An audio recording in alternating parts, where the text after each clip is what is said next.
सुन्दरम् तिलकलक्षणम्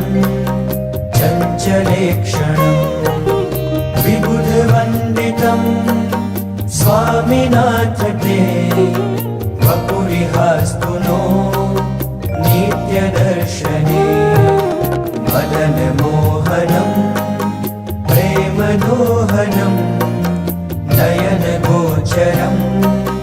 भक्तसञ्चरम् भुवि सुदुर्लभम् स्वामिनाथ ते वपुरिहास्तु नो नित्यदर्शने निजजनैः सदा वाञ्छितं हृदा